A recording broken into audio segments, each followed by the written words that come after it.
ನಮಸ್ಕಾರ. G achiever ಕಾರ್ಯಕ್ರಮಕ್ಕೆ ಸ್ವಾಗತ. ನಾನು ದಿವ್ಯಶ್ರೀ. ಇವತ್ತಿನ ಜಿ ಅಚೀವರ್ ಕಾರ್ಯಕ್ರಮದಲ್ಲಿ ಭಾಗಿಯಾಗಿರುವಂತಹ ಈ ವ್ಯಕ್ತಿ ಕೋಲಾರ ಮೂಲದವರು. ಮಾತ್ರವಲ್ಲ, ಕಳೆದ 30 ವರ್ಷಗಳಿಂದ ಸಾಮಾಜಿಕ ಕಳಕಳಿಯಿಂದ ಸಮಾಜ ಸೇವೆಯನ್ನ ಮಾಡಿಕೊಂಡು ಬಂದಿದ್ದಾರೆ. ಇವರಿಗೆ ಇವರ ತಂದೆಯೇ ಪ್ರೇರಣೆ. ಆದರೆ ಆರಂಭದಲ್ಲಾದಂತಹ ಕೆಲವೊಂದು ಘಟನೆಗಳನ್ನು ಉಲ್ಲೇಖ ಮಾಡೋದಾದ್ರೆ, ತಂದೆಯವರು ನಿರಂತರವಾಗಿ ಮಾಡ್ತಾ ಇದ್ದಂತಹ ಸಮಾಜ ಸೇವೆಯನ್ನ ಅಷ್ಟಾಗಿ ಒಪ್ಪಿಕೊಳ್ಳದ ಇವರು ಆ ನಂತರದ ಸಂದರ್ಭದಲ್ಲಿ ಜವಾಬ್ದಾರಿಯುತವಾಗಿ ಸಾಮಾಜಿಕ ಕಳಕಳಿಯಿಂದ ನಿರಂತರವಾಗಿ ಸಮಾಜಕ್ಕೆ ಸೇವೆಯನ್ನ ಸಲ್ಲಿಸ್ತಾ ಬಂದಿದ್ದಾರೆ. ಹೌದು, ಇವತ್ತು ನಮ್ಮ ಕಾರ್ಯಕ್ರಮದಲ್ಲಿ ಭಾಗಿಯಾಗಿದ್ದಾರೆ ಸಮಾಜ ಸೇವಕರಾಗಿರುವಂತಹ ಎಂ ಲಕ್ಷ್ಮಣ ಗೌಡ್ರು. ಮೊದಲಿಗೆ ಅವರಿಗೆ ಕಾರ್ಯಕ್ರಮಕ್ಕೆ ಸ್ವಾಗತವನ್ನು ಕೋರೋಣ. ಸರ್, ಕಾರ್ಯಕ್ರಮಕ್ಕೆ ಸ್ವಾಗತ. ನಮಸ್ತೆ ಮೇಡಮ್. ಶ್ರೀ ಲಕ್ಷ್ಮಣ್ ಗೌಡ ಸಮಾಜ ಸೇವಕರು. ಕಡು ಕಷ್ಟದ ಜೀವನದಲ್ಲಿ ಬದುಕು ಕಟ್ಟಿಕೊಂಡ ಇವರು ಕಳೆದ 30 ವರ್ಷಗಳಿಂದ ಸಮಾಜ ಸೇವೆಯಲ್ಲಿ ತಮ್ಮನ್ನ ತೊಡಗಿಸಿಕೊಂಡಿದ್ದಾರೆ. ಒಲ್ಲದ ಮನಸ್ಸಿನಿಂದ ಸೇವಾ ಕ್ಷೇತ್ರಕ್ಕೆ ಕಾಲಿಟ್ಟ ಗೌಡ್ರು ಕೊರೋನಾ ಕಲಿಸಿದ ಮಾನವೀಯ ಮೌಲ್ಯದ ಪಾಠದಿಂದ ಇಂದು ಸೇವೆಯಲ್ಲಿ ನೆಮ್ಮದಿ ಕಂಡುಕೊಂಡಿದ್ದಾರೆ. ಅಮ್ಮನ ಮಾತು ನನ್ನ ಬದುಕಿನ ತತ್ವಕ್ಕೆ ಪ್ರೇರಣೆ, ಅಪ್ಪನ ಬದುಕೆ ಎಂದಿನ ನನ್ನ ಜೀವನಕ್ಕೆ ಸ್ಫೂರ್ತಿ ಅಂತಾರೆ ಇವರು. ದೇವಸ್ಥಾನ ಜೀರ್ಣೋದ್ಧಾರ ಕಾರ್ಯಕ್ರಮಗಳು, ವಿದ್ಯಾರ್ಥಿಗಳ ಸರ್ವತೋಮುಖ ಅಭಿವೃದ್ಧಿಗೆ ಅವಿರತ ಶ್ರಮ ಹಾಕುತ್ತಿದ್ದಾರೆ. ರಾಜಕೀಯವಾಗಿ ಹಲವಾರು ಅವಕಾಶ ಸಿಕ್ಕಿತ್ತು. ಈಗಲೂ ಅವಕಾಶ ಒದಗಿ ಬಂದರೆ ರಾಜಕೀಯ ಪ್ರವೇಶ ಮಾಡುವ ಇಚ್ಛೆ ಲಕ್ಷ್ಮಣ್ ಗೌಡ ಅವರದ್ದು. ಇವರಿಗೆ G Kannada news achievers award ನೀಡಿ ಗೌರವಿಸಲು ನಾವು ಹೆಮ್ಮೆ ಪಡುತ್ತಿದ್ದೇವೆ.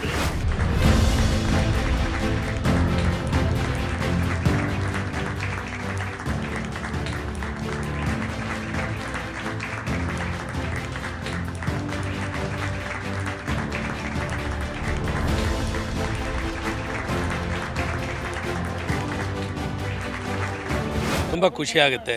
ನಮ್ಮ ಸಮಾಜ ಸೇವೆಯನ್ನು ಗುರುತಿಸಿ ಒಂದು GTV ನಮ್ಮನ್ನು ಸಮಾಜಕ್ಕೆ ಪರಿಚಯ ಮಾಡಿಸೋಂಥ ಕೆಲಸ ಮಾಡಿದೆ. ತುಂಬ ಹೆಮ್ಮೆ ಅನಿಸುತ್ತೆ. ಸಾಮಾಜಿಕ ಸೇವೆ, ಆ ಜವಾಬ್ದಾರಿಯನ್ನು ತಗೋಬೇಕು ಅಂದ್ರೆ ಅದಷ್ಟು ಸುಲಭದ ಮಾತಲ್ಲ. ನಾವು ನಮ್ಮದು ಅನ್ನುವಂಥ ಸ್ವಾರ್ಥದ ನಡುವೆ ಸಮಾಜಕ್ಕೆ ಏನಾದರೂ ಒಂದು ಕೊಡುಗೆಯನ್ನು ಕೊಡಬೇಕು, ಕಷ್ಟ ಕಾರ್ಪಣ್ಯದಲ್ಲಿ ಇರೋರಿಗೆ ಸಹಾಯವನ್ನು ಮಾಡಬೇಕು ಅನ್ನುವಂಥ ಮನೋಭಾವ ಬಂತು ಅಂದರೆ ಏನು ನಿಮಗೆ ಸ್ಫೂರ್ತಿ ಆಯಿತು ಅಂತ? ಮೊದಲನೇದಾಗಿ ಹೇಳ್ಬೇಕಾದ್ರೆ ಇದಕ್ಕೆ ನಮ್ಮ ತಂದೆ ತಾಯಿನೇ ನಮಗೆ ಸ್ಫೂರ್ತಿ. ನಮ್ಮ ತಂದೆ ತಾಯಿಯವರು ಮೊದಲು ವ್ಯವಸಾಯಸ್ಥರಾಗಿದ್ದರು. ಏನು ವ್ಯವಸಾಯಸ್ಥರಾಗಿದ್ರು ಕೂಡ ನಮ್ಮ ತಂದೆ ಬೆಳಗ್ಗೆ ಎದ್ರೆ ಬರೀ ಸಮಾಜ ಸೇವೆ ಬಿಟ್ಟರೆ ಬೇರೆ ಕೆಲಸ ಮಾಡ್ತಿದ್ದಂಥದ್ದೇ ಇಲ್ಲ. ಆಕ್ಚುಲಿ ನಾವು ಅದಕ್ಕೆ ವಿರೋಧ. ಬೆಳಗ್ಗೆ ಏನು ಬೇರೆ ಕೆಲಸ ಇಲ್ವಾ? ಬೆಳಗ್ಗೆ ಇದ್ರೆ ಸೋಷಿಯಲ್ ಸರ್ವಿಸ್ ಅನ್ಕೊಂಡು ಯಾರ್ದೋ ಒಬ್ರು ಕೆಲಸ ಇಟ್ಕೊಂಡು ಹೋಗ್ತಾರಲ್ಲ ಇವರು, ಒಳ್ಳೆ ಕಥೆ ಆಯ್ತಲ್ಲ, ನಾವು ಬೆಳೆಯೋದು ಯಾವಾಗ ಅಂತ ಆತಂಕ ಕಾಡ್ತಾ ಇತ್ತು. ಅದ್ರ ಜೊತೆ ನಮ್ಮನ್ನು ಬೆಳೆಸ್ಕೊಂಡ್ಬಿಡ್ತಿದ್ರು. ಅವಾಗ ನಾವು ಒಳ್ಳೆ ಕಥೆ ಆಯ್ತಲ್ಲ, ಈ ಮನುಷ್ಯ ಹಾಳಾಗೋದಲ್ಲ, ನಮ್ಮನ್ನು ಹಾಳು ಮಾಡ್ತಾರಲ್ಲ ಅನ್ನೋಂಥ ಮಟ್ಟದಲ್ಲಿ ಅವರನ್ನು ನಾವು ಹೇಟ್ ಮಾಡ್ತಾ ಇದ್ವಿ. ಬಹುಶಃ ನೀವು ತಿಳ್ಕೊಬೇಕಾದ್ರೆ ನಾನು ಮೀಡಿಯಾದಲ್ಲಿ ಹೇಳ್ಬೇಕೋ ಹೇಳ್ಬಾರ್ದ ಗೊತ್ತಿಲ್ಲ, ನಮ್ಮ ತಂದೆ ಹತ್ರಿಂದ ಯಜಮಾನಿಕೆನೆ ತಗೊಂಡ್ಬಿಟ್ಟೆ ನಾನು. ನೀವು ಹಾಗಲ್ಲ, ನೀವು ಬರೀ ಸಮಾಜ ಸೇವೆ ಅನ್ಕೊಂಡು ನಮ್ಮನ್ನು ಹಾಳು ಮಾಡ್ಬಿಡ್ತೀರಾ ಅಂತೇಳಿ ಯಜಮಾನಿಕೆನೆ ತಗೊಂಡ್ಬಿಟ್ಟೆ ನಾನು. 1992-93 ಜವಾಬ್ದಾರಿ ತಗೊಂಡ್ಬಿಟ್ವಿ. ಆದ್ರೆ ಏನಾಯ್ತು, ಅಂತ ಜವಾಬ್ದಾರಿ ತಗೊಂಡಾಗ ನಮ್ಮ ತಂದೆ ಪೂರ್ತಿ ಸಮಾಜ ಸೇವೆಯಲ್ಲೇ ತೊಡಸ್ಕೊಂಡ್ಬಿಟ್ರು. ನಾವು ವ್ಯವಸಾಯದಲ್ಲಿ ತೊಡಸ್ಕೊಂಡ್ವಿ. ಬಟ್ ಸ್ವಲ್ಪ ಇಂಪ್ಲಿಮೆಂಟ್ ಆದ್ವಿ. ದುರಾದೃಷ್ಟ ನಮ್ಗೇನಾಯ್ತು, ಅಂತೆ ಸಂದರ್ಭದಲ್ಲಿ ನಮ್ಮ ಶ್ರೀಬೈರೇಗೌಡರ ಕಾಲ, ಅವಾಗೇನಾಯ್ತು 2000 ಅಂತ ಅನ್ಕೊಂತೀನಿ, ಶ್ರೀಬೈರೇಗೌಡರು ತೀರ್ಕೊಂಡ್ರು 2001. ಸೊ ಅವಾಗೇನಾಯ್ತು, ಅವ್ರು ತೀರ್ಕೊಂಡಾಗ ಕೃಷ್ಣ ಬೈರೇಗೌಡರು ರಾಜಕೀಯಕ್ಕೆ ಎಂಟ್ರಿ ಆದರು. ನಮ್ಮ ಸ್ನೇಹಿತರುಗಳು, ನಮ್ಮ ತಂದೆ ಇರ್ತಕ್ಕಂಥ ಎಲ್ಲ ಹಿತೈಷಿಗಳು, ನಮ್ಮ ತಂದೆಗೆ ವಯಸ್ಸಾಗಿತ್ತು. ಅವಾಗ ನಮ್ಮನ್ನು ಹೇಳಿದ್ರು. ನಾನು ಯಾವಾಗ ಹೇಟ್ ಮಾಡ್ತಿದ್ನೋ ಅವಾಗ ವಿಧಿ ಇಲ್ಲದೆ ನಾವು ಕೂಡ ಅವ್ರ ಜೊತೆ ಕೈ ಜೋಡಿಸ್ಬೇಕಾಯ್ತು. 2002 ಎಲೆಕ್ಷನ್ ಬಂತು, ಬೈ ಎಲೆಕ್ಷನ್, ಅವ್ರ ಜೊತೆ ಕೈ ಜೋಡಿಸಿದ್ವಿ. ಅದಾದ 2003 ಅವರು ಕಾಂಗ್ರೆಸ್ ಸೇರ್ಪಡೆ ಆಗ್ಬಿಟ್ರು. ಅದು ಒಲ್ಲದ ಮನಸ್ಸಲ್ಲಿ ಕೂಡ ನಾವು ಕೂಡ ಅವ್ರಿಗೆ ನಾವು ಜಾತ್ಯತೀತ ಜನತಾದಳದಲ್ಲಿ ಇದ್ದಂಥವ್ರು. ಅಂದ ಬರೀ ಸಮಾಜ ಸೇವೆ ಅಂದ್ರೆ ರಾಜಕಾರಣ ಮಾತ್ರ ಅಲ್ಲ. ಸೊ ಅದೊಂದು ಮುಂದುವರೆದ ಭಾಗ. ಸಮಾಜ ಸೇವೆ ರಾಜಕಾರಣದ ಒಂದು ಮುಂದುವರೆದ ಭಾಗ ಅಷ್ಟೇನೆ. ನಾವು ರಾಜಕಾರಣ ಅಂತೀವಿ, ಅದು ಸಮಾಜ ಸೇವೆನೆ. ಖಂಡಿತ. ನಿಮ್ಮ ಬಾಲ್ಯ ಬದುಕು, ನಿಮ್ಮ ವಿದ್ಯಾಭ್ಯಾಸ, ಇದನ್ನ ತಿಳ್ಕೊಳ್ಳುವಂತಹ ಕುತೂಹಲ ಹೇಗಿತ್ತು ನಿಮ್ಮ ಜೀವನ? ಬಹಳ ಕಷ್ಟ ದಿನಗಳು, ಬಹಳ ಕಷ್ಟ ದಿನಗಳು. ಬಹುಶಃ ಅದನ್ನ ಮೆಲ್ಕಾಕಕ್ಕೆ ಒಂಥರ ಚೆನ್ನಾಗಿರುತ್ತೆ. ಬಹಳ ಕಷ್ಟ ದಿನಗಳು, ಇವತ್ತಿಗೂ ಅವತ್ತು ಕಂಪೇರ್ ಮಾಡಕ್ಕೆ ಆಗಲ್ಲ. ಅಂತ ದಿನಗಳಿದ್ದಾಗ ನಮ್ಮಣ್ಣ ಡಾಕ್ಟರ್ ಶ್ರೀರಾಮಪ್ಪ ಅಂತೇಳಿ ವಿವೇಕಾನಂದ ಡಿಗ್ರಿ ಕಾಲೇಜಲ್ಲಿ ಪ್ರಿನ್ಸಿಪಾಲ್ ಆಗಿದ್ರು. ನಾವು ಓದಕ್ಕಂತ ಹೊಸಕೋಟೆಗೆ ಬಂದಂತ. ಬಹಳ ಕಷ್ಟ ಜೀವನಗಳ ಹೆದರ್ಸಿದ್ವಿ. ಹ್ಮ್ ರೈತಾಪಿ ವರ್ಗ, ಆಮೇಲೆ ನಾವು ಶನಿವಾರ ಭಾನುವಾರದ ಊರಿಗೆ ಹೋಗ್ಬೇಕಿತ್ತು. ಹೊಸಕೋಟೆಯಲ್ಲಿ ಇದ್ರೂ ಕೂಡವೇ ಊರಿಗೆ ಹೋಗ್ಬೇಕಿತ್ತು. ಸೊ ನಾವು SLC ಮುಗಿಸಿ ಕಾಲೇಜ್ಗೆ ಹೋದ್ಮೇಲೆ 91, 92 ಮುಗೀತು. 92, 93 ಬಿಸ್ನೆಸ್ ಶುರು ಮಾಡಿದೆ ನಮ್ಮ ತಂದೆ ಜೊತೆ. ಅವಾಗ್ಲೂ ಜವಾಬ್ದಾರಿಗಳು ತಗೊಂಡ್ವಿ. ನಾವೆಲ್ಲ ಬಹಳ ಕ್ಲೀನರ್ ಆಗಿ, ಡ್ರೈವರ್ ಆಗಿ ಹೌದಾ ಬಹಳ ಕಷ್ಟಪಟ್ಟಿದ್ದೀವಿ. ಆ ನೆನಪು ಮಾಡ್ಕೊಳ್ಳೋದು ಕಣ್ಣಲ್ಲಿ ರಕ್ತ ಬರುತ್ತೆ, ಅಷ್ಟೆಲ್ಲ ಕಷ್ಟಪಟ್ಟಿದ್ದೀವಿ. ಇವತ್ತೇನಾದ್ರೂ ನಮ್ಗೆ ನಾವೇನಾದ್ರು ಸಮಾಜ ಸೇವೆಯಲ್ಲಿ ಒಂದು ಹೆಜ್ಜೆ ಮುಂದೆ ಹೋಗ್ಬೇಕಾದ್ರೆ ಆ ಕಷ್ಟಗಳು ಮತ್ತೆ ನಮ್ಮ ತಂದೆ ತಾಯಿ ಪ್ರೇರಣೆ ವಿನಃ ಬೇರೆ ಏನೂ ಅಲ್ಲ. ಮನೇಲಿ ಎಷ್ಟು ಜನ ಮಕ್ಕಳು? ಅಂದ್ರೆ ಈ ಮಟ್ಟಿಗಿನ ಕಷ್ಟ ಅಂದ್ರೆ ಜಾಸ್ತಿ ಮಕ್ಕಳಿದ್ರೆ ಅವರಿಗೆ ತುತ್ತು ಹಾಕೋದು ಕಷ್ಟ ಆಗತ್ತೆ. ಮತ್ತೆ ನಿಮ್ಮ ತಂದೆಯವರು ಸಮಾಜ ಸೇವೆ ಅಂತ ಹೇಳಿ ನಿರಂತರವಾಗಿ ಇರ್ತಿರೋದ್ರಿಂದಾಗಿ ಮನೆ ಬಗ್ಗೆ ಅಷ್ಟು ಕಾನ್ಸಂಟ್ರೇಟ್ ಮಾಡಕ್ ಆಗ್ತಿತ್ತೋ ಇಲ್ಲೋ ಗೊತ್ತಿಲ್ಲ. ಖಂಡಿತವಾಗ್ಲಿಲ್ಲ. ಮನೆ ಬಗ್ಗೆ ಏನು ನೋಡ್ತಾನೆ ಇರ್ಲಿಲ್ಲ ಅವರು. ನಮ್ಮ ತಾಯಿ ರೋಲ್ ಮಾಡಲ್ಲ, ಗಟ್ಟಿಗಿತ್ತಿ ರೋಲ್ ಮಾಡಲ್ಲ ನಮ್ಗೆಲ್ಲ. ನಮ್ಮ ತಾಯಿ ನೀನೇನು ಮಾಡ್ಬೇಡ ಮಗನೆ, ನೀನ್ ಸುಮ್ನೆ ಒಂದು ಕೂರ್ಬೇಡ ಅಷ್ಟೇ, ಯಾವತ್ತು ದುಡ್ಡಿಂದ ಹೋಗ್ಬೇಡ, ಸುಮ್ನೆ ಕೂರ್ಬೇಡ, ನಿನ್ನಿಂದ ಎಲ್ಲ ಬರುತ್ತೆ ಅನ್ನೋ ಫಿಲಾಸಫಿ ನಮ್ಮ ತಾಯಿ. ಅದ್ಭುತ. ನೀನ್ ಸುಮ್ನೆ ಕೂರೋ ಬದಲು ಒಂದು ಮರನಾದ್ರೂ ಸುತ್ತು, ಗೊತ್ತಿಲ್ಲ ನಿನ್ಗೇನೋ ಒಂದ್ ಸಿಗುತ್ತೆ ಅನ್ನಂತ ತಾಟನ್ನು ಹೇಳ್ಕೊಟ್ಟಂತ ಮಹಾತಾಯಿ ಇವತ್ತು ನಮಗೆ ಆ ಭಿಕ್ಷೆ ನಮ್ಮನ್ನ ಈ ಮಟ್ಟಕ್ಕೆ ತನಕ ತಂದಿದೆ. ಎಷ್ಟು ಜನ ಮಕ್ಕಳು ನೀವು? ನಮ್ಮ ತಂದೆಗೆ ಆಕ್ಚುಲಿ ನಾವು 3 ಜನ ಗಂಡು ಮಕ್ಕಳು, ಒಂದು ಅಕ್ಕ ಇದ್ರು. ಅಣ್ಣ ಒಬ್ರು ತೀರ್ಕೊಂಡ್ರು. ನಮ್ಮ ಅಕ್ಕನೂ ಹೊಸಕೋಟೆಗೆ ಕೊಟ್ಟಿದ್ವಿ. ಸೊ ನಮ್ಮ ಅಕ್ಕ, ನಾನು, ನಮ್ಮಣ್ಣ ಎಲ್ಲ ಹೊಸಕೋಟೆಯಲ್ಲಿ ಜೀವನ ಪ್ರಾರಂಭ ಮಾಡ್ತಕ್ಕ. ನೀವು ಉದ್ಯಮ ಅಂತ ನೇರವಾಗಿ ಆರಂಭ ಮಾಡೋದಕ್ಕೆ ಏನಾದರೂ ಸಾಧ್ಯ ಆಯ್ತಾ, ಅಥವಾ ಇನ್ನೊಬ್ರು ಕೈ ಕೆಳಗೆ ಕೆಲಸ ಮಾಡಿದ್ದು, ಆ ನೋವಿನ ದಿನಗಳು, ಯಾರ ಹತ್ರ ಆದರೂ ಅನ್ನಿಸ್ಕೊಂಡಿದ್ದಂತಹ ಮಾತುಗಳು, ಈ ಥರದ್ದೇನಾದ್ರೂ ಸನ್ನಿವೇಶಗಳಿದಾವ? 100%. ನಾವೇನಾದ್ರೂ ಈ ಮಟ್ಟಿಗೆ ಬೆಳಿಬೇಕಾದ್ರೆ ನೀವ್ ಹೇಳಿದಂತ ಎಲ್ಲವೂ ಕೂಡ ಕಾರಣ. ನಾವು ಏಕಾಏಕಿ ಯಾರೋ ಪ್ರೇರಣೆ ಆಗಿ ಬಂದಂಥದ್ದಲ್ಲ ಇದು. ನಾವು ಶೋಷಣೆಗೆ ಒಳಗಾಗಿ, ನಮ್ಮನ್ನ ಟೀಕೆಗೊಳಗಾಗಿ, ನಮ್ಮನ್ನ ಶುಲ್ಕವಾಗಿ ಕಂಡು ಇವೆಲ್ಲ ಸಾಕಷ್ಟು ಸರಿಯಾಗಿದೆ. ಏನ್ ಅನ್ನಿಸ್ತಿತ್ತು ಅವಾಗೆಲ್ಲ? ಇದಾಗ್ಬೇಕು ಅನಿಸ್ತಿತ್ತು. ನಾವೇನಾದ್ರೂ ಮುಂದೆ ಬರ್ಬೇಕಾದ್ರೆ ನಾವು ಪ್ರತಿಯೊಬ್ಬರಿಗೆ ಹೇಳೋದಷ್ಟೇನೆ, ನಿಂದಕರು ಇರಬೇಕಯ್ಯ ನಿಂದಕರು ಹಂದಿತರ ಅಂತ. ಅದ್ಭುತ. ನಮ್ಮ ಜೊತೆ ನಿಂದಕರು ಇಲ್ಲದೆ ಹೋದ್ರೆ ನಮ್ಮನ್ನ ಪ್ರೇರಣೆಗೆ ನಿಂದಕರೇ ಕಾರಣ.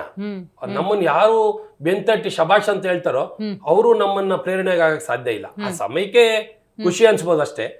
ನಾವೇನಾದ್ರೂ ಬೆಳೆದಿದೀವಿ ಅಂದ್ರೆ ನಮ್ಮನ್ನ ಯಾರು ಟೀಸ್ ಮಾಡಿದ್ರು, ಯಾರು ನಮ್ಮ ಶುಲ್ಕವಾಗಿ ಕಂಡಿದ್ರು, ಅವ್ರ ಹೆಸರು ನಾನು ಇಲ್ಲಿ ಹೇಳಕ್ ಆಗದೆ ಇರ್ಬೋದು, ಬಟ್ ಕಾರಣ ಮಾತ್ರ ಅವರೇನೆ.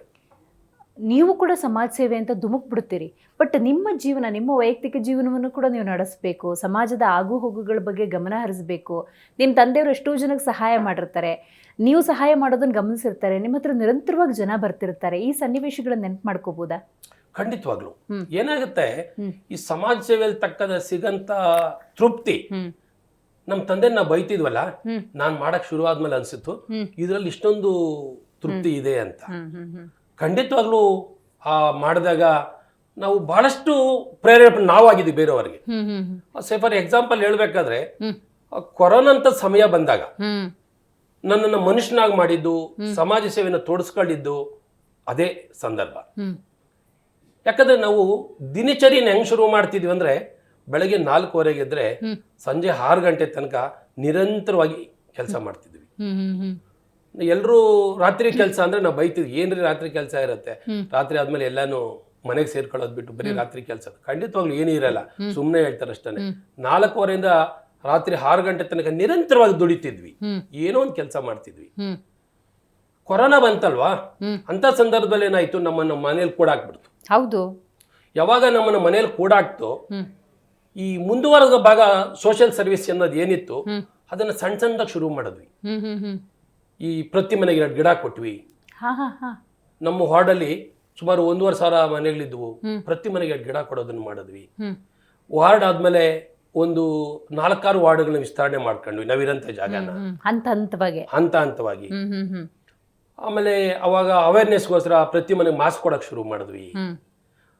ಅವೇರ್ನೆಸ್ ಕ್ಲೀನಿಂಗ್ಗೋಸ್ಕರ ಡಸ್ಟ್ಬಿನ್ಗಳು ಕೊಡಕ್ ಶುರು ಮಾಡಿದ್ವಿ. ನಾವೇ ಮೋರಿಗಳನ್ನ ಕ್ಲೀನ್ ಮಾಡಕ್ ಶುರು ಮಾಡಿದ್ವಿ. ಒಂದು ಟೀಮ್ ಕಟ್ಕೊಂತ ಇದ್ವಿ, ನಮ್ದೊಂದು ಟೀಮ್ ಕಟ್ಕೊಂಡು, ಫ್ರೆಂಡ್ಸ್ ಟೀಮ್ ಕಟ್ಕೊಂಡು ನಾವೇ ಕ್ಲೀನಿಂಗ್ ಶುರು ಮಾಡ್ತಿದ್ವಿ. ಹೌದೌದು, ಅದೆಲ್ಲದಕ್ಕೂ ಕೂಡ ತಮ್ಮ ಹತ್ರ ಡಾಕ್ಯುಮೆಂಟ್ಸ್ ಇದೆ. ಆಮೇಲೆ ನಾವೇನ್ ಹೇಳೋರಾಗಿರ್ಲಿಲ್ಲ, ನಾವು ಮಾಡೋರಾಗಿದ್ವಿ. ಇವತ್ತು ಕೂಡ ನಾವು ಮಾಡೋರೆ.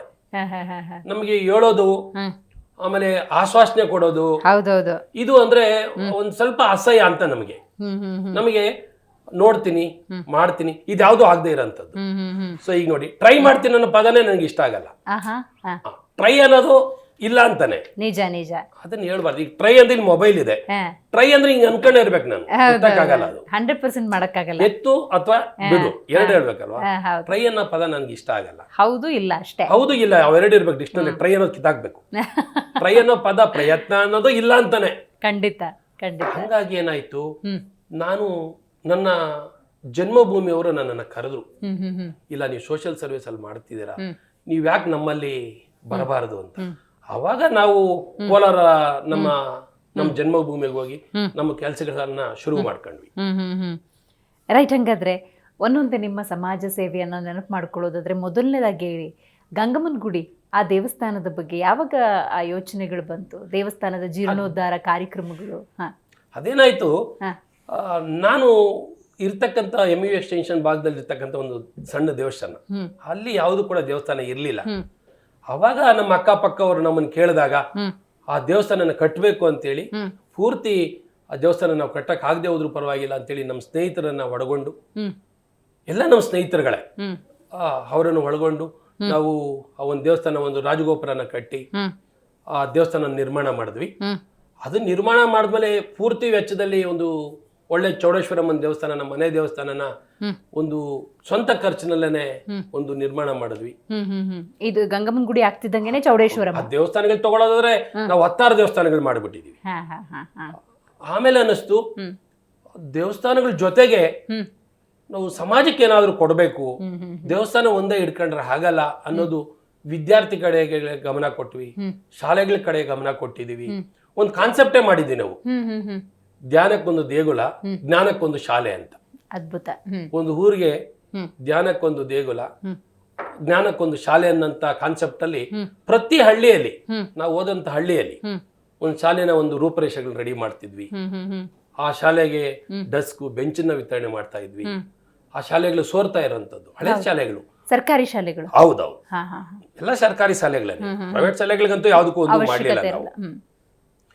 100 ಬೆಂಚುಗಳನ್ನ ಕೊಟ್ಟಿದ್ದೀವಿ, 100 ಡೆಸ್ಕ್ಗಳನ್ನ ಕೊಟ್ಟಿದ್ದೀವಿ. ಆಮೇಲೆ 16 ಶಾಲೆಗಳನ್ನ ಸುಣ್ಣ ಬಣ್ಣ ಹೊಲ್ದಿದ್ದೀವಿ.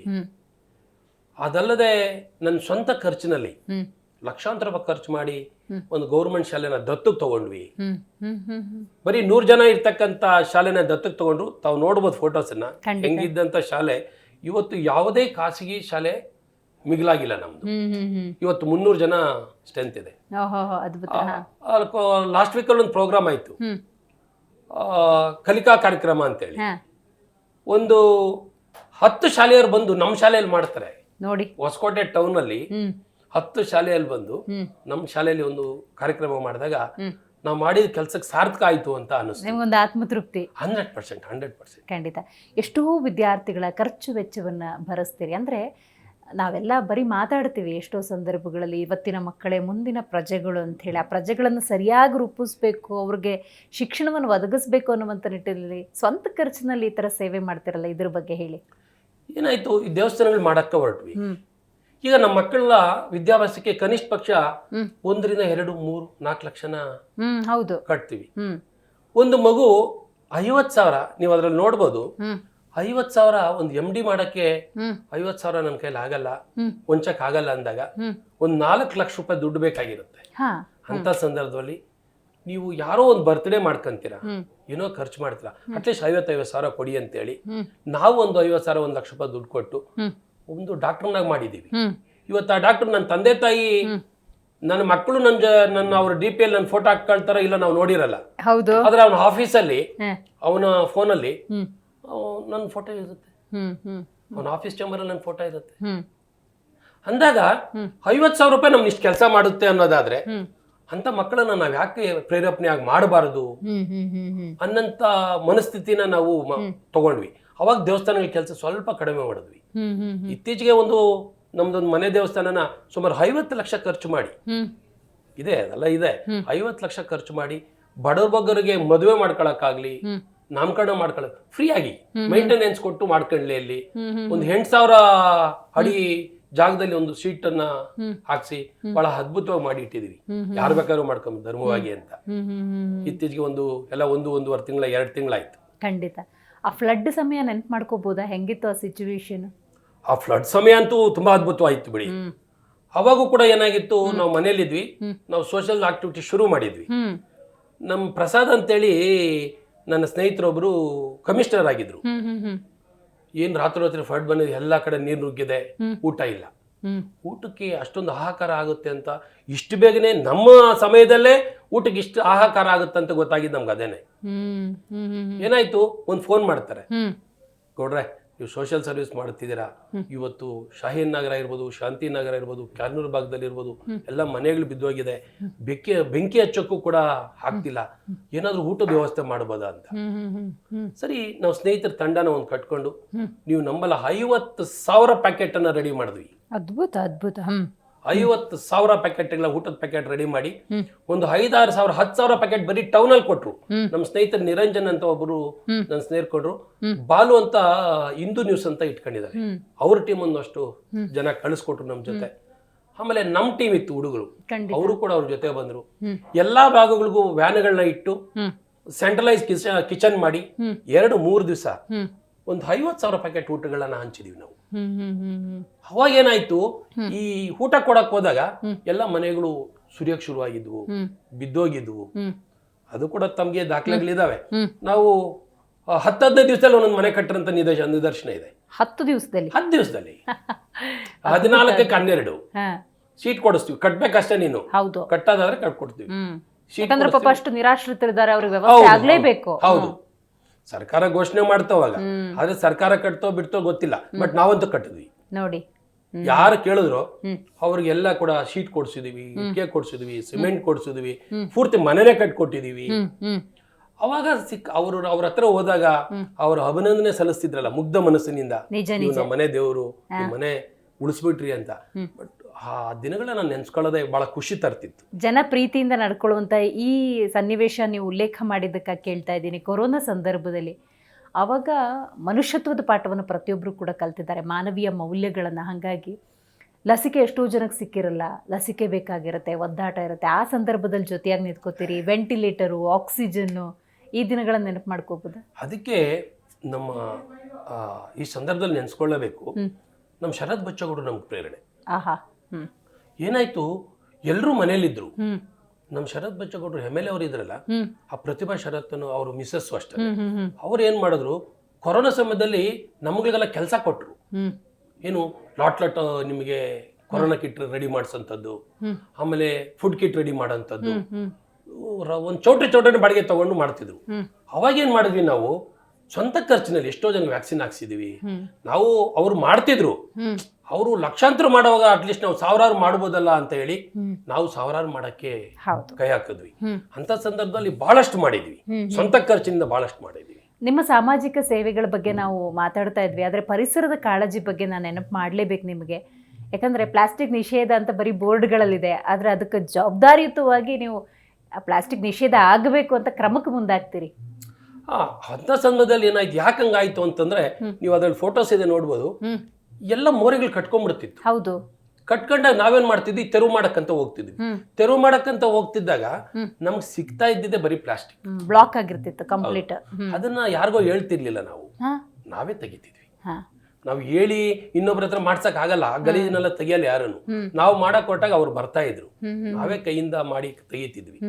ಅವಾಗ ಏನಾಯ್ತು, ಪ್ಲಾಸ್ಟಿಕ್ ಮುಕ್ತ ಮಾಡ್ಲೇಬೇಕು ಅಂತೇಳಿ ನಾವು ನಮ್ಮ ಕಮಿಷನರ್ಗೂ ಮಾತಾಡಿದ್ವಿ, ನಮ್ಮ MLA ಅವ್ರಿಗೆಲ್ಲ ಹೇಳ್ತಾ ಇದ್ವಿ, ದಯವಿಟ್ಟು ಇದೊಂದು ಆಗ್ಬೇಕಣ್ಣ ಅಂತ. ಅದ್ರ ಜೊತೆಗೆ ಏನಾಯ್ತು, ಬರೀ ಮಾತಾಡೋರೆ ಆಗಲ್ಲ ಅಂತೇಳಿ ನಮ್ಗೆ ಹ್ಯಾಪಿ ಫೌಂಡೇಶನ್, ಸುಮಂಗಲಿ ಟ್ರಸ್ಟ್ ಅಂತ ಹೇಳಿ ಒಂದು ಒಳ್ಳೆ ಸಮಯಕ್ಕೆ ನಮ್ಗೆ ಕೈ ಜೋಡಿಸಿದ್ರು. ಅವ್ರ ಜೊತೆ ಸುಮಾರು ಒಂದು 25,000 ಗಿಡ ಉಣಿದೀನಿ. 25,000 ಗಿಡ ಉಣಿದ್ರಿ. ಎಲ್ಲೂ ಶಾಲೆಗಳಿದಾವೋ, ಎಲ್ಲಿ ಗೌರ್ಮೆಂಟ್ ಶಾಲೆ ಇದೆಯೋ, ಎಲ್ಲಿ ಫೀಲ್ಡ್ ಇದೆಯೋ ನನ್ಗೆ ಗೊತ್ತಿರೋಂಥದ್ದು ಎಲ್ಲ ಕಡೆ ಉಣಿದೀನಿ. ವೇಮ್ಗಲ್ಲಲ್ಲಿ ಯಾವ ಶಾಲೆಗಳನ್ನ ಬಿಡ್ಲಿಲ್ಲ, ನರಸಾಪುರ ಬಿಡ್ಲಿಲ್ಲ, ನಮ್ಮೂರು ದೊಡ್ಡವಲಬಿ ಅನ್ನೋದನ್ನ ಬಿಡ್ಲಿಲ್ಲ, ಬೆಳಮಾರ್ನಹಳ್ಳಿ ಬಿಡ್ಲಿಲ್ಲ, ಹೊಸಕೋಟೆ ಬಿಡ್ಲಿಲ್ಲ. ಅದಕ್ಕೆ ಹೆಚ್ಚಾಗಿ ಏನಾಯ್ತು, ನಾರ್ತ್ ಯೂನಿವರ್ಸಿಟಿ ಅಂತೇಳಿ ಒಂದು 100 ಎಕರೆ ಜಾಗ ಇತ್ತು, ಅಲ್ಲಿ 10,000 ಗಿಡನ ಉಣಿದ್ವಿ. ಮಕ್ಕಳ ಕಡೆಯಿಂದ ನಾವು ಡ್ರೋನ್ ಶೂಟ್ ಮಾಡಿ ಒಂದೇ ಸರಿ 2,000 ಗಿಡನ ನೆಲಕ್ಕೆ ಹಾಕಿದ್ವಿ. ನಾನು ರೋಟರಿ ಅಧ್ಯಕ್ಷರಾಗಿದ್ದೆ ಅವಾಗ. ಹ್ಮ್ ಹ್ಮ್ ಹ್ಮ್ ಅದರ ಸಹಯೋಗದೊಂದಿಗೆ ಸುಮಾರು ಕೆಲಸಗಾರಗಳನ್ನ, ನಿಮಗೆ ಹೆಲ್ತ್ ಕ್ಯಾಂಪ್ಗಳಾಗ್ಬೋದು, ಬ್ಲಡ್ ಕ್ಯಾಂಪ್ ಆಗ್ಬೋದು, ಐ ಕ್ಯಾಂಪ್ಗಳಾಗ್ಬೋದು, ಆಮೇಲೆ ಆಪರೇಷನ್ ಚಿಕಿತ್ಸೆಗೆ ಆಗ್ಬೋದು, ಹೌದು. ಆಮೇಲೆ ಕಂಟೆಸ್ಟ್ ಮಾಡಿ ಸ್ಪೆಕ್ಸ್ಗಳಾಗ್ಬೋದು, ಎಲ್ಲ ನಮ್ಮ ಸ್ವಂತ ಖರ್ಚಿಂದ ಮಾಡಿದ್ದೆ. ನಮ್ಮ LG ಫೌಂಡೇಶನ್ ಅಂತ ನಾವು ಮಾಡ್ಕೊಂಡಿದೀವಿ. ಹಾ ಹಾ ಅದಕ್ಕೆ ಎಲ್ಲಿ ಕೂಡ ಫಂಡ್ ಎಲ್ಲಿಂದನೂ ಬರಲ್ಲ, ಹಾ. ನಮ್ಮ ಪರ್ಸನಲ್ ಅಕೌಂಟ್ ಇಂದ ಅದಕ್ಕೆ ಹಾಕ್ಬೇಕು. ಬಟ್ ಎಲ್ಲ ವೈಟ್ ಮಾಡಿದೀವಿ, ಯಾವ್ದು ಕೂಡ ₹1 ಬ್ಲ್ಯಾಕ್ ಅಂತ ಸಣ್ಣ ಪುಟ್ಟ ಹೋಗಿರ್ಬೋದು ಅಷ್ಟೇನೆ.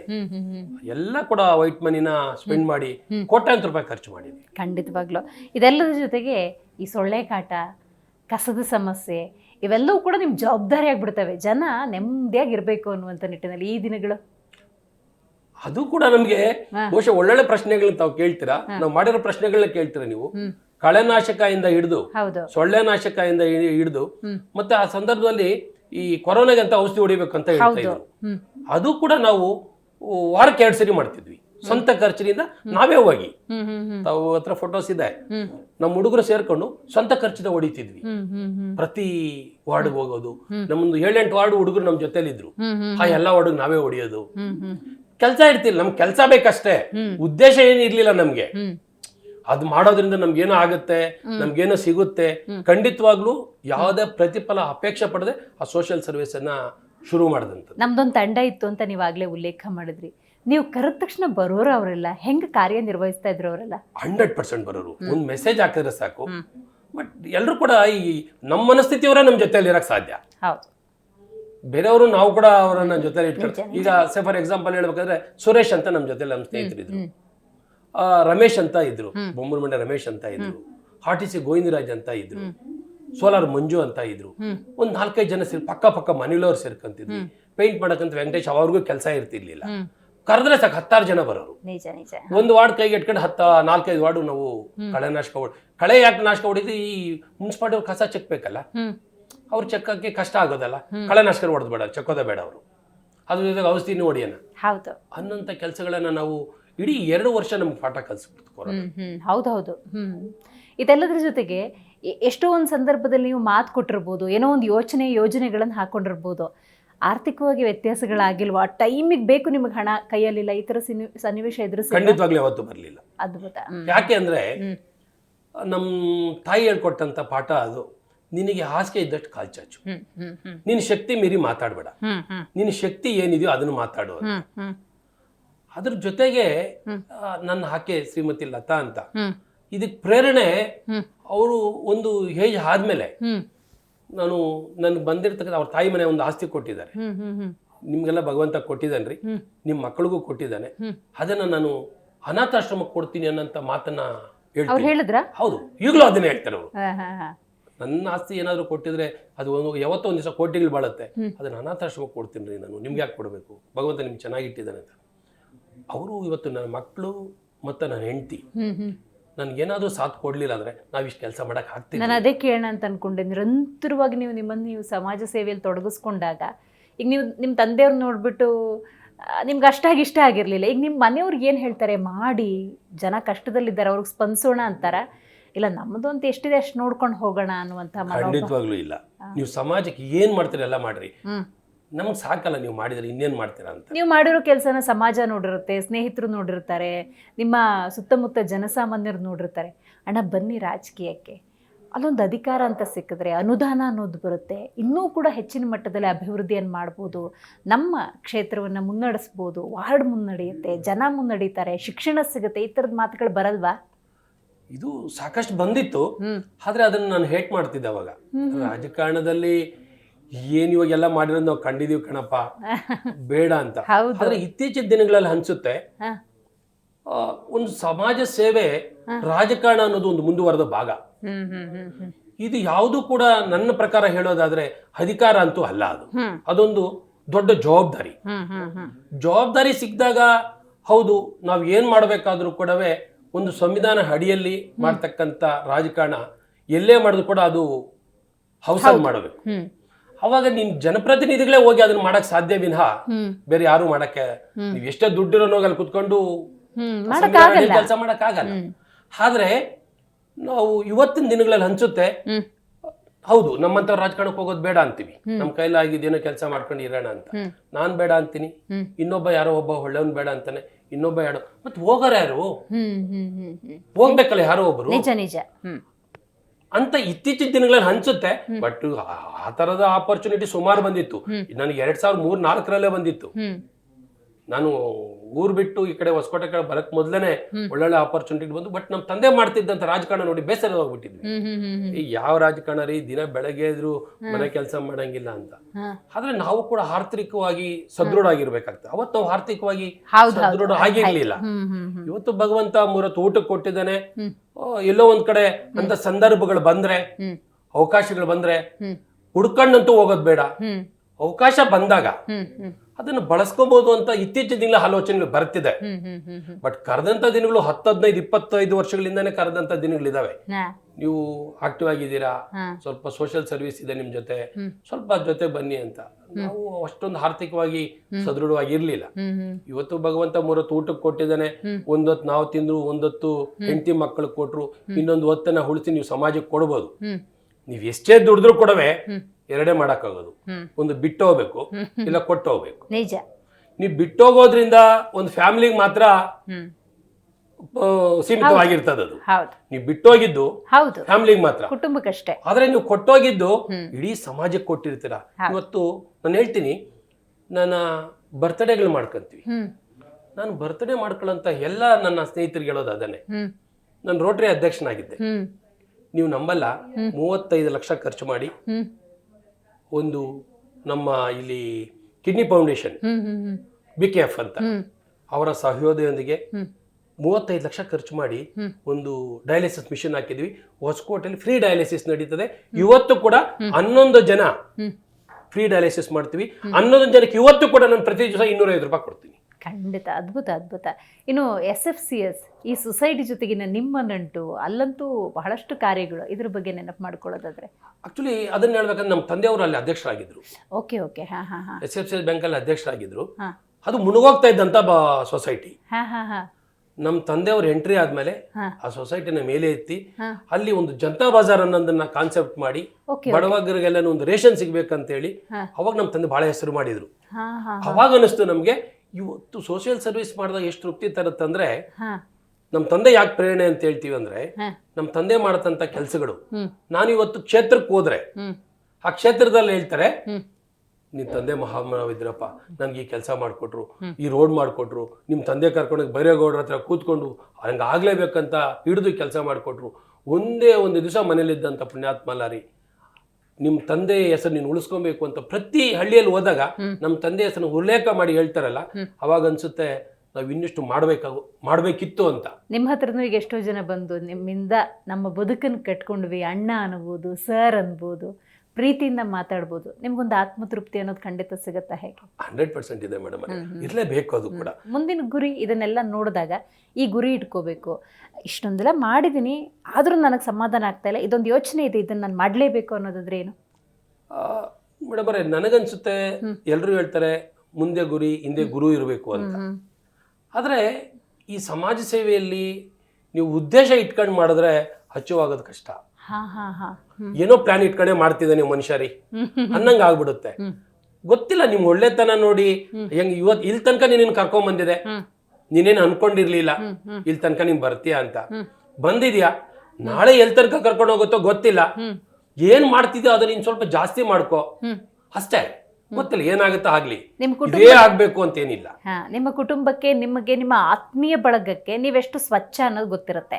ನಿಮ್ ಕೆಲ್ಸನೇ ಅದು ಹೇಳ್ತಾ ಇರತ್ತೆ. ಆದ್ರೂ ಕೂಡ ಕೆಲವೊಮ್ಮೆ ಟೀಕೆ ಟಿಪ್ಪಣಿ ಬಂದಾಗ ಏನ್ ಅನ್ಸುತ್ತೆ ನಿಮ್ಗೆ? ಬಹುಶಃ ಆ ವಿಚಾರದಲ್ಲಿ ನಮ್ಮ ಫ್ಯಾಮಿಲಿಗಳಲ್ಲಿ ಯಾರು ಆತರ ಇಲ್ಲ. ನಮ್ಮನ್ನೆಲ್ಲ ರೋಲ್ ಮಾಡ್ಲಾಗೆ ತಗೊಂತಾರೆ. ನೋಡ್ರಿ ಲಕ್ಷ್ಮಣ್ ಗೌಡ್ರು ನೋಡ್ರಿ, ಲಕ್ಷ್ಮಣನ್ ನೋಡಿ ಕಲೀರಿ. ಎಲ್ಲರೂ ಕೂಡ ಇವತ್ತು ನಮ್ಮ ಅತ್ತೆಯವರಾಗಿರ್ಬೋದು, ನಮ್ಮ ಚಿಕ್ಕಪ್ಪ ಅವರಾಗಿರ್ಬೋದು, ದೊಡ್ಡಪ್ಪರಾಗಿರ್ಬೋದು, ನಮ್ಮ ಅಣ್ಣ ಆಗಿರ್ಬೋದು, ನಮ್ಮ ಅತ್ತಿಗೆ ಆಗಿರ್ಬೋದು, ಅಥವಾ ನನ್ನ ಅಣ್ಣನ ಮಕ್ಕಳಾಗಿರ್ಬೋದು, ಇಡೀ ಕುಟುಂಬದಲ್ಲಿ ಯಾರು ಹೇಳ್ಬೇಕಾದ್ರೂ ನನ್ನ ಹೆಸರು ಹೇಳಿನೇ ಅವ್ರು ನೋಡ್ ಕಲೀರಿ, ಅಷ್ಟೆಲ್ಲ ಇದೆ. ನನ್ನ ಅತ್ತಿಗೆ ಅಂತೂ ಹೇಳ್ತಿರ್ತಾರೆ ಅವಾಗ, ಆ ಪುಣ್ಯಾತ್ಮ ಅಷ್ಟೆಲ್ಲ ಇದೆ ಅವನಿಗೆ, ಎಷ್ಟು ಹಂಬಲ್ ಆಗಿರ್ತಾರೆ ನೋಡ್ರಿ ಅಂತ ಅವ್ರ ಮಕ್ಕಳಿಗೆ ಹೇಳ್ಬೇಕಾದ್ರೆ ಹೇಳ್ತಿರ್ತಾರೆ. ನಮ್ಮನ್ನ ಯಾರು ಆತರ ಇವಾಗ ಮೊದಲೆಲ್ಲ ಆಗಿದ್ದಿದೆ, ಬಟ್ ಇವಾಗ ಆ ತರದ್ದಿಲ್ಲ. ನಮ್ಮನ್ನು ರೋಲ್ ಮಾಡ್ಲಾಗೆ ತಗೊಂತಾರೆ. ಖಂಡಿತ. ಸಮಾಜಕ್ಕೆ ನೀವು ಕೊಡುವಂತಹ ಸಂದೇಶ ಒಂದೇನಂತ ಹೇಳೋದು ಮೇಡಮ್ ಅವರೇ, ನನಗನ್ಸಿದ್ದು ಇವತ್ತು ನೋಡಿ ನಾನು ಬರ್ತ್ಡೇ ಮಾಡ್ಕೊಂತೀನಿ. ಬರ್ತ್ಡೇ ಮಾಡ್ಕೊಳ್ಳೋವಾಗ ಒಂದ್ ಮಗುನ ಅಡಾಪ್ಟ್ ಮಾಡ್ಕೊಂತೀನಿ. ಪ್ರತಿ ಸರಿ ಒಂದ್ ಮಗುನ ಕಷ್ಟದಲ್ಲಿರೋಂಥವ್ರು ನಾನು ಹೇಳಿರ್ತೀನಿ. ಇನ್ನು ಲಾಸ್ಟ್ ಟೈಮ್ ಒಂದು ವಕೀಲರನ್ನ ಅಡಾಪ್ಟ್ ಮಾಡ್ಕೊಂಡೆ ನಾನು.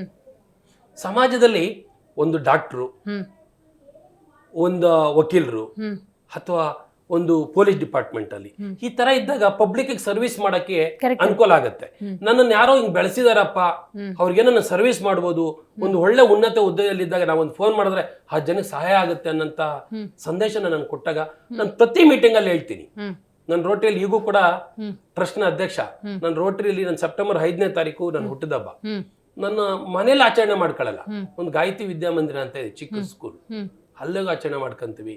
ಆಮೇಲೆ ನಮ್ಮ ಶಾಲೆಯಲ್ಲಿದೆ, ಅವತ್ತು ಒಂದು ಸ್ಕೂಲ್ ಮಕ್ಳಿಗೆ ಬಟ್ಟೆ ಕೊಡೋಂಥ, ಬಡ ಮಕ್ಳಿಗೆ ಬಟ್ಟೆ ಕೊಡೋಂಥದ್ದಾಗ್ಬೋದು, ಶೂ ಕೊಡೋಂಥದ್ದಾಗ್ಬೋದು, ಬ್ಯಾಗ್ ಕೊಡೋಂಥದ್ದು, ಏನೋ ಒಂದು ಬಡವರಿಗೆ ನಮ್ಮ ಕಡೆಯಿಂದ ಇವತ್ತು 1 ಲಕ್ಷ ರೂಪಾಯಿ ಖರ್ಚು ಮಾಡಿ ಪಾರ್ಟಿ ಮಾಡ್ತೀವಿ ಅನ್ಕೊಳ್ಳೋಣ.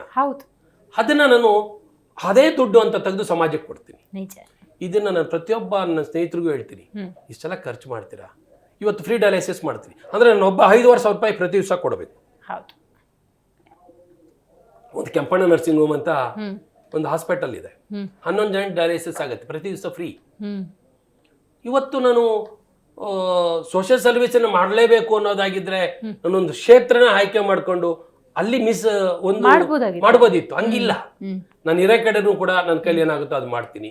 ಸೇ ಫಾರ್ ಎಕ್ಸಾಂಪಲ್, ಈಗ ನಾನೊಂದು ವಿಲ್ಲಾದಲ್ಲಿ ಇದ್ದೀನಿ, ವಿಲ್ಲಾದಲ್ಲಿ ಎಲ್ಲರೂ ಚೆನ್ನಾಗಿರೋದ ಇರ್ತಾರೆ. ಅವತ್ತು ನೀರಿಗೆ ಒಂದ್ಸರಿ ಹಾಹಾಕಾರ ಆಯ್ತು. ಅವತ್ತು ಅಲ್ಲಿ ಕಾರ್ಪಸ್ ಫಂಡ್ ಕಡಿಮೆ ಇತ್ತು, ಬೋರ್ ಹಾಕ್ಸಕ್ ದುಡ್ಡಿಲ್ಲ. ದುಡ್ಡು ಕೊಡ್ಬೇಕಂದ್ರೆ ಜನ ಯೋಚನೆ ಮಾಡ್ತಿದ್ರು, ಯಾಕೆ ತಲೆ ಕೆಡ್ಸ್ಕೊಂತೀರ್ರಿ, ನಾನು ಹಾಕ್ಸ್ಕೊಡ್ತೀನಿ, ಹಾಕ್ಸ್ರಿ. ಒಂದು ಬೋರ್ವೆಲ್ ಹಾಕ್ಸ್ಕೊಟ್ಟೆ. ಇವತ್ತು ಅದಕ್ಕೆ ಎಲ್ಜು ಬೋರ್ವೆಲ್ ಅಂತ ಹೆಸರಿಟ್ಟಿದ್ದಾರೆ. ಕರಿಬೇಕಾದ್ರೂ ಖುಷಿ, ಅದು ಎಲ್ಜು ಬೋರ್ವೆಲ್ ರೀ ಅದು ಅಂತ. ಅದರಲ್ಲಿ ನೀವು ಎಲ್ಲಿ ಹಾಕೋದು ಪಾಯಿಂಟ್ ತೋರಿಸೋದ್ರಿ, ನಾವು ಸ್ವಾರ್ಥಕ್ಕೆ ಮಾಡ್ಕಂತಿಲ್ಲ, ಕೈ ಮುಗಿದಲ್ಲಿ ಒಂದು ಪಾಯಿಂಟ್ ತೋರಿಸಿ ಹಾಕ್ರಿ ನೀರು ಬರುತ್ತೆ. ಪಾಯಿಂಟು ತೋರಿಸ್ಲಿಲ್ಲ, ನಾವು ಹೋಗಿ ನಿಂತ್ಕೊಂಡು ಬೋರ್ ಹಾಕೋದು ನೀರು ಬಂತು. ಇವತ್ತು ಸಾಕಷ್ಟು ನೀರು ಬರುತ್ತೆ. ನಿಮ್ಮ ಡೈಲಿ ಒಂದು 25,000-30,000 ಲೀಟರ್ ಅಲ್ಲಿ ಚೆನ್ನಾಗಿರುತ್ತೆ. ಜನ ಒಂದು ಕ್ಷೇತ್ರ ನಾವೇನು ಇಟ್ಕೊಂಡ್ಲಿಲ್ಲ, ಎಲ್ಲಿ ನಮ್ಮ ಕೈಲಿ ಸಹಾಯ ಆಗುತ್ತೋ, ಎಲ್ಲಿ ಮಾಡ್ಬೇಕನ್ಸುತ್ತೋ ಅದನ್ನ ಮಾಡ್ತಾ ಹೋದ್ವಿ. ನಿರೀಕ್ಷೆ ಇಲ್ಲದೆ ಯಾವುದೇ ರೀತಿಯ ಎಷ್ಟೋ ಶಾಲೆಗಳು ಸುರಿತಿದ್ದು. ಇವತ್ತು ಉರ್ದು ಶಾಲೆಗಳು, ನೀವು ಡಾಕ್ಯುಮೆಂಟ್ರಿ ಇದೆ ನೋಡ್ಬೋದು, ಉರ್ದು ಶಾಲೆಗಳನ್ನ ಡೆವಲಪ್ ಮಾಡಿದ್ವಿ. ಈಗ ನೋಡಿ, ಮೊನ್ನೆ ಒಂದು ವಾರ 15 ದಿವಸ ನಮ್ಮ ಸಮಾಜದವರೇ ಒಬ್ಬರು ಬ್ರೈನ್ ಟ್ಯೂಮರ್ ಇಂದ ನರಳುತ್ತಿದ್ರು. ಒಂದು ಆಪರೇಷನ್ ಮಾಡಿಸ್ಬೇಕು, ಅವನ ಮೈಂಡ್ ಬ್ರೈನ್ ತಗೊಂಡೋಗಿ ಎಲ್ಲ ತೊಡೆಯಲ್ಲಿಟ್ಟಿರಂತೆ. ಅದನ್ನ ಆಪರೇಷನ್ ಮಾಡಿ ಮತ್ತೆ ತಗೊಂಡೋಗಿ ಅಲ್ಲಿ ಇಡಬೇಕು. ಆಪರೇಷನ್ ದುಡ್ಡಿಲ್ಲ, ನರಳುತ್ತಿದ್ದಾನೆ. ಸೊ ನಂದೊಂದು ಒಕ್ಕಲಿಗರ ಸಂಘ ಅಂತ ವೇಮಗಲ್ಲವ್ರದ್ದು ಒಂದು ಸಂಘ ಇದೆ, ಅವ್ರು ಬಂದು ನನ್ನ ಗಮನಕ್ಕೆ ತಂದ್ರು. ಇವತ್ತು ಹೋಗಿ ಅವನಿಗೆ ಬರೀ 54,000 ರೂಪಾಯಿ ಕೊಟ್ಟಿದ್ದು ಅಷ್ಟೇ. ಇವತ್ತು ಒಂದು ಜೀವ ಉಳಿತು. ಒಂದು 54,000 ರೂಪಾಯಿ, 50,000 ರೂಪಾಯಲ್ಲಿ ಒಂದು ಜೀವ ಉಳಿತದಂದ್ರೆ ಅನ್ನೋದೇ ಆದ್ರೆ ಎಷ್ಟು ಜನ ಬೇಕಾದ್ರೆ ಉಳಿಸ್ತೀನಿ. ಖಂಡಿತ ಸರ್, ಖಂಡಿತ. ಈಗ 50,000 ರೂಪಾಯಿಲೆ ಒಬ್ಬನ ಜೀವನ ಕಟ್ಕೊಳ್ತಾನೆ, ಒಂದು ವಿದ್ಯಾಭ್ಯಾಸ ಮಾಡ್ತಾನೆ. 50,000 ರೂಪಾಯಿ ಕೊಟ್ಟರೆ ಒಂದು ವಿದ್ಯಾಭ್ಯಾಸ ಆಗುತ್ತೆ. 50,000 ರೂಪಾಯಿಂದ ಒಂದು ಜೀವ ಉಳಿತದೆ ಅನ್ನೋದು ಯಾರು ಬೇಕಾದ್ರೂ ಆಗ್ಲಿ. ಇದನ್ನ ಮಾಡಬೇಕು ಅನ್ನೋಂಥದ್ದು ನನ್ನ ಸಮಾಜಕ್ಕೂ ಅಷ್ಟೇ, ನನ್ನ ಸ್ನೇಹಿತರಿಗೂ ಅಷ್ಟೇ, ನನ್ನ ಪ್ರತಿ ಇದ್ರಲ್ಲಿ ಕೂಡ ಇದನ್ನ ಹೇಳ್ತೀನಿ. BKF ಶ್ರೀರಾಮ್ ಅಂತ ಇದ್ದಾರೆ, ಹಾನ್ಭಾವ್ ಅವರು. ನಮ್ಮ ಇಲ್ಲಿ ಕಿಡ್ನಿ ಡಯಾಲಿಸಿಸ್ ಇರ್ಲೇ ಇಲ್ಲ, ನಮ್ ಬೆಂಗಳೂರಿಗಲ್ಲ, ನಮ್ ಕರ್ನಾಟಕಕ್ಕೆ ತಂದವನು ಆ ಪುಣ್ಯಾತ್ಮ. BKF ಶ್ರೀರಾಮ್ ಅಂತೇಳಿ ಮಹಾನ್ ದೊಡ್ಡ ಮನುಷ್ಯ. ಅವ್ರಿಗಿಂತ ಏಜ್ ಆಗಿದೆ, ಈಗಲೂ ಕೂಡ ಅವ್ರು ಹೊಸದ್ ಮಾಡಬೇಕು, ಎಲ್ಲೆಲ್ಲಿ ಫ್ರೀ ಇದೆ ಅಲ್ಲೆಲ್ಲ ಹೋಗಿ ಮಾಡ್ಬೇಕು ಅಂತ ಹೇಳ್ತಾರೆ. ಇವ್ರ ಹತ್ರ ಎಲ್ಲ ನಾವು ತಳ್ಕೊಂಡ ನಾವೇನೂ ಅಲ್ಲ. ಹಂಗಾಗಿ ಮುಂದಿನ ದಿನಗಳಲ್ಲಿ ನಾವು ಅನ್ಕೊಂತೀವಿ, ರಾಜಕಾರಣಕ್ಕೆ ಹೋಗ್ಬಾರ್ದಪ್ಪ ನಮ್ಗೆ ಯಾಕೆ ಅಂತ. ಬಟ್ ರಾಜಕಾರಣಕ್ಕೆ ಹೋಗ್ಬಾರ್ದು ಸರಿ, ಸೊಸೈಟಿಗೆ ಮತ್ತೆ ಯಾರು ಸೇವೆ ಮಾಡಬೇಕು? ರಾಜಕಾರಣ ಬೇಡ ಆಯ್ತು, ನನಗೂ ಬೇಡ, ನನಗೂ ನನ್ನ ಹೆಂಡತಿ ಮಕ್ಕಳು ಆಯ್ತು, ಮತ್ತೆ ನಿನಗೂ ಬೇಡ, ಅವನಿಗೂ ಮತ್ತೆ ಯಾರೊಬ್ರು ಹೋಗ್ಲೇಬೇಕಲ್ಲ. ಇಂಟೆನ್ಷನಲಿ ಹೋಗಿ ನಾನು ದುಡ್ಡು ಮಾಡ್ಬೇಕು ಅನ್ನೋದಕ್ಕಿಂತ ಸಮಾಜ ನಿನ್ನನ್ನು ಬಳಸ್ಕೊಂಡ ಎಷ್ಟೋ ಜನ ಆ ರೀತಿ ಸಮಾಜಕ್ಕೆ ಕರ್ಕೊಂಡಿರೋ ಉದಾಹರಣೆಗಳಿದಾವೆ. ಆ ತರ ಅವಕಾಶ ಬಂದ್ರೆ ಖಂಡಿತವಾಗ್ಲೂ ಅದನ್ನೇನು ಹಲ್ಲೆಗಳೇನಿಲ್ಲ. ರೈಟ್ ಸರ್, ಇವತ್ತಿನ ಕಾರ್ಯಕ್ರಮದಲ್ಲಿ ನೀವು ಭಾಗಿಯಾಗಿ ನಿಮ್ಮ ಬದುಕನ್ನು ನಮ್ಮ ಜೊತೆ ಹಂಚಿಕೊಂಡಿದ್ದಕ್ಕಾಗಿ ಧನ್ಯವಾದಗಳು. Thank you madam. ನೋಡಿದ್ರಲ್ಲ ವೀಕ್ಷಕರೇ, ಇವತ್ತಿನ ನಮ್ಮ ಕಾರ್ಯಕ್ರಮದಲ್ಲಿ ಲಕ್ಷ್ಮಣಗೌಡರು ಭಾಗಿಯಾಗಿದ್ದರು. ಬಹಳ ಮುಖ್ಯವಾಗಿ ಕಳೆದ 30 ವರ್ಷಗಳಿಂದ ಸಮಾಜ ಸೇವೆಯಲ್ಲಿ ನಿರತರಾಗಿದ್ದಾರೆ. ಸಮಾಜವೇ ನನ್ನ ಕುಟುಂಬ ಅನ್ನುವಂತಹ ವಿಚಾರವನ್ನು ಅವತ್ತು ನೋಡಿದ್ರಲ್ಲ ವೀಕ್ಷಕರೇ, ಇವತ್ತಿನ ನಮ್ಮ ಕಾರ್ಯಕ್ರಮದಲ್ಲಿ ಲಕ್ಷ್ಮಣಗೌಡರು ಭಾಗಿಯಾಗಿದ್ದರು. ಬಹಳ ಮುಖ್ಯವಾಗಿ ಕಳೆದ 30 ವರ್ಷಗಳಿಂದ ಸಮಾಜ ಸೇವೆಯಲ್ಲಿ ನಿರತರಾಗಿರುವಂಥ ಇವರು ಸಮಾಜವೇ ನನ್ನ ಕುಟುಂಬ ಅಂತ ಹೇಳಿದ್ದಾರೆ. ಯಾರೋ ಕಷ್ಟದಲ್ಲಿದ್ದಾರೆ, ಯಾರಿಗೋ ಆರ್ಥಿಕವಾಗಿ ಸಹಾಯ ಬೇಕು, ಯಾರಿಗೋ ವಿದ್ಯಾಭ್ಯಾಸ ಬೇಕು, ದೇವಸ್ಥಾನದ ಕೆಲಸಗಳಾಗಬೇಕು ಅನ್ನೋದಾದರೆ ಖಂಡಿತವಾಗ್ಲೂ ಯಾವುದೇ ರೀತಿಯ ಆಸೆ ಆಕಾಂಕ್ಷೆಗಳಿಲ್ಲದೆ ಅಲ್ಲಿ ಉದ್ಧಾರ ಆಗುತ್ತೆ, ಅಭಿವೃದ್ಧಿ ಆಗುತ್ತೆ ಅನ್ನೋದಾದರೆ ನಿರಂತರವಾಗಿ ಸೇವೆಯನ್ನು ಮಾಡ್ಕೊಂಡು ಬಂದಿದ್ದೀನಿ. ಅದಕ್ಕೆಲ್ಲ ನಮ್ಮ ತಂದೆಯವರ ಸಮಾಜ ಸೇವೆಯೇ ಪ್ರೇರಣೆ ಅನ್ನುವಂಥ ವಿಚಾರವನ್ನು ಹೇಳಿದ್ದಾರೆ. ಅವರನ್ನು ಇವತ್ತು ನಮ್ಮ ಸ್ಟುಡಿಯೋದಲ್ಲಿ ಕರೆದು ಮಾತಾಡ್ತಿದ್ದೀವಿ ಅಂದರೆ ಇವರ ಸೇವೆ ನಿಮಗೆ ಪ್ರೇರಣೆಯಾಗಲಿ ಅನ್ನುವಂಥ ಸದುದ್ದೇಶದಿಂದ ನೋಡ್ತಾ ಇರಿ ಜೀ ಕನ್ನಡ ನ್ಯೂಸ್, ಸತ್ಯವೇ ಸುದ್ದಿಯ ಜೀವಾಳ.